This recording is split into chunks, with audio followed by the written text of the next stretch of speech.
आयु बस में बैठा, बस यही सोच रहा था कि वो पहाड़ कैसे होंगे। आयु जो 15 साल का था, पिछले 3 साल से चंडीगढ़ में ही रह रहा था। फिर भी वो कभी हिमाचल की हसीन वादियों में नहीं गया था। पर उसका ये सपना इस स्कूल ट्रिप में पूरा होने वाला था। ढेर सारे लंच बॉक्सेस से खाना खाते हुए और अंताक्षरी खेलते हुए पूरा दिन बीत गया था। वो शिमला पहुंचने ही वाले थे कि पता नहीं कैसे उनकी बस जो कुछ मिनट पहले एकदम ठीक चल रही थी, उसमें से धुआं निकलने लगा। रात बहुत हो चुकी थी और बच्चे साथ में थे, तो सब टीचर्स ने मिलकर फैसला लिया कि वो पास में ही एक होटल के अंदर रुक जाएंगे और सुबह मैकेनिक को बुलाकर बस ठीक करवा कर शिमला के लिए वहां से निकल जाएंगे। वो लोग पास के एक होटल तक पहुंचे। वो होटल दोनों तरफ से बड़े बड़े पेड़ और पहाड़ों से घिरा हुआ था। सब टीचर्स ने बच्चों को होटल में अलग अलग कमरों में बांट दिया और डिनर के बाद सब सोने चले गए। आयु को अपने 2 दोस्तों अमन और रोहन के साथ कमरा मिला था और वो बहुत खुश था क्योंकि वो दोनों उसके काफी अच्छे फ्रेंड्स थे।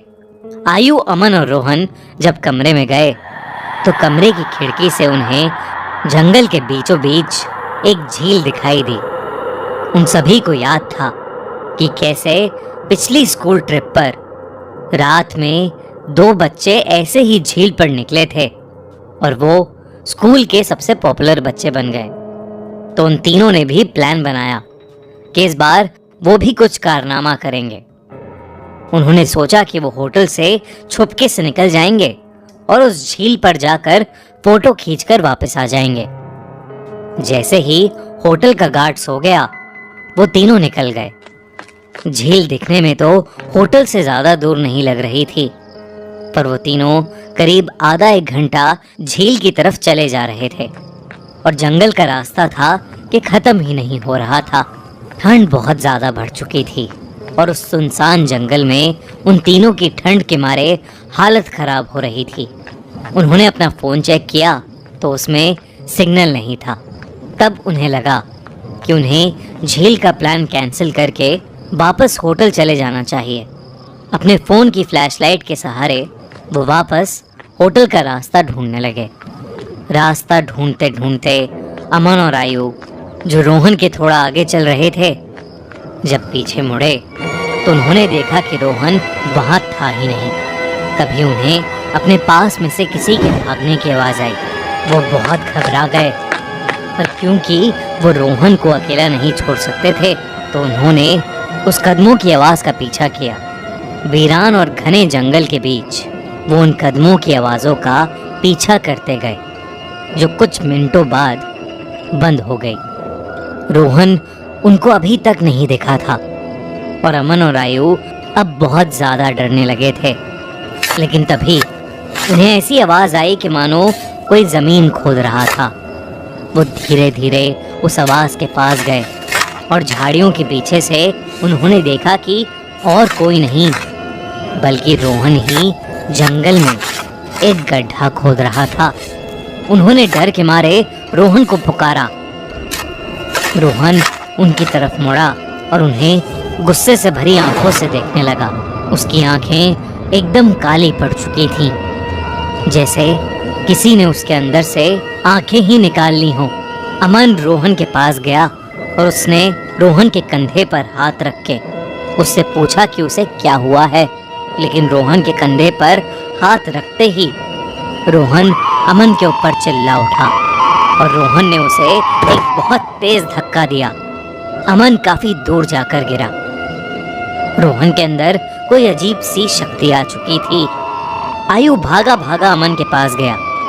रोहन अब आयु की तरफ आगे बढ़ने लगा, पर जैसे ही वो आयु के पास आया, रोहन को अजीब से दौरे पड़ने लगे और वो बेहोश हो गया। आयु उसको होश में लाने की कोशिश करने लगा और जैसे ही रोहन होश में आया, उसने अमन की तरफ देखा और जोर जोर से चिल्लाते हुए कहने लगा, वो अमन के अंदर है। तभी आयु ने देखा तो अमन सर झुकाए नीचे बैठा था उसने अचानक से अपना सर उठाया और उसकी आंखें भी बिल्कुल काली पड़ी थीं। इससे पहले आयु और रोहन कुछ कर पाते, अमन जो कुछ देर पहले तक चोटिल था, वो उठकर जंगल के अंदर भागने लगा। रोहन और आयु ने उसका पीछा किया और फोन की फ्लैशलाइट में देखा कि अमन एक खंडर की तरफ भाग रहा था। करीब जाकर उन्हें दिखा कि वो खंडर दरअसल में एक बहुत पुराना घर था, जिसे देखकर ऐसा लग रहा था कि वहां सालों से किसी इंसान ने कदम भी नहीं रखा था। दोनों बहुत ही डरे हुए थे और उनकी आगे जाने की हिम्मत नहीं हो रही थी। पर अमन को बचाने के लिए आयु और रोहन उस खंडर में घुस गए। ऊपर के एक फ्लोर से उन्हें एक आवाज आ रही थी। वो उस आवाज के पास पहुंचे तो जो उन्होंने देखा उस पर उन्हें विश्वास ही नहीं हुआ।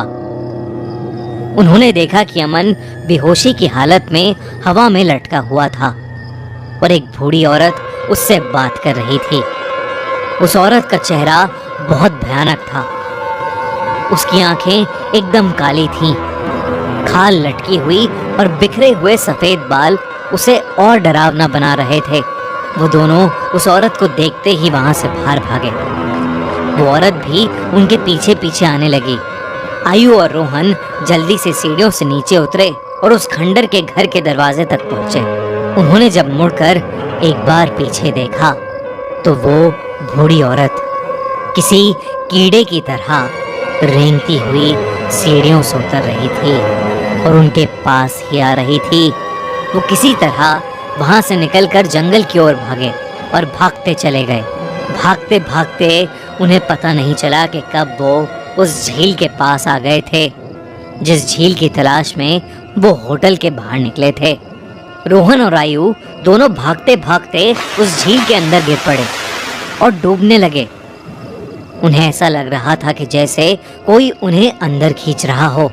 आयु किसी तरह झील से बाहर आ गया, पर उसकी आंखों के सामने रोहन झील में डूब गया और वो कुछ भी नहीं कर सका।